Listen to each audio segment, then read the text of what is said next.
Hi, JP Fournier of the Movie Jerks here, coming to you on day 2 of Sci-Fi September, the month where I watch a science fiction film I have never seen before, and I do a new film every day for the full month.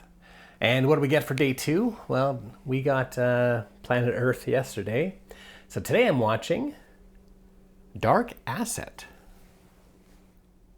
Programmed for Vengeance.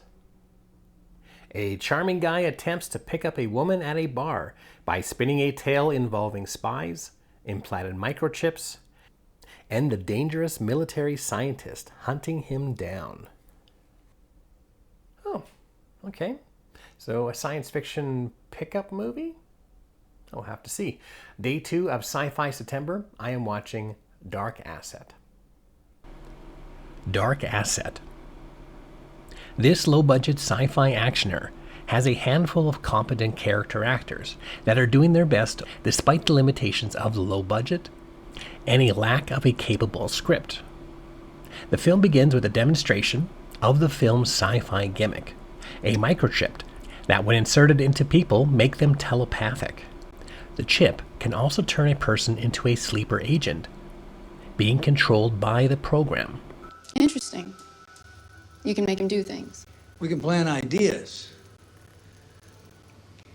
We didn't tell him to eat that apple, but we put the thought of the apple on his head and his brain took over from there. Our main lead, who's the latest test subject, escapes from the facility, only to seek out a way to take down the corporation that created him. And that could be an easy and safe plot to follow. However, this is not the case here. At the start, we get a somewhat ambitious action sequence that displays some talented stunt performers, despite the lousy camera work and editing.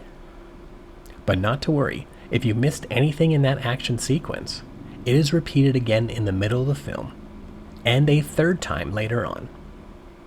The film then focuses on a conversation between the lead and an attractive lady he's trying to impress with the story about the chip and other sleeper agents before him, which leads to a big reveal that is about as predictable as they come. One of my main issues with the film is that it doesn't need to be a science fiction to tell the exact same story. The microchip never makes any sense of how it makes someone clairvoyant.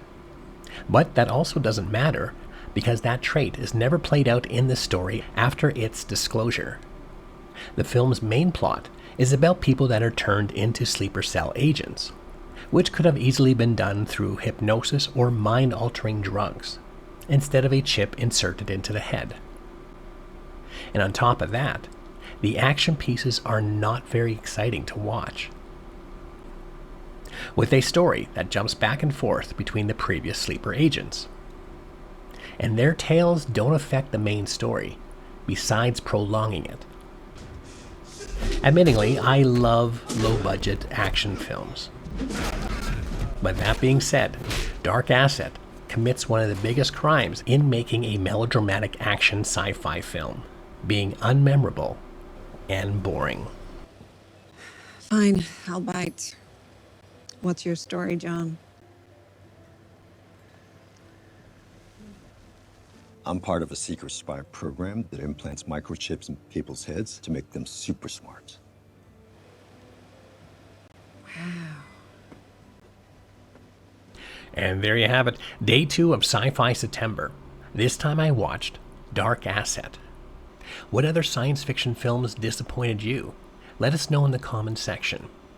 And if you're curious about other films I am watching this month, be sure to hit the subscribe button for updates daily. And for other information about the Movie Jerks, you can go to www.themoviejerks.ca.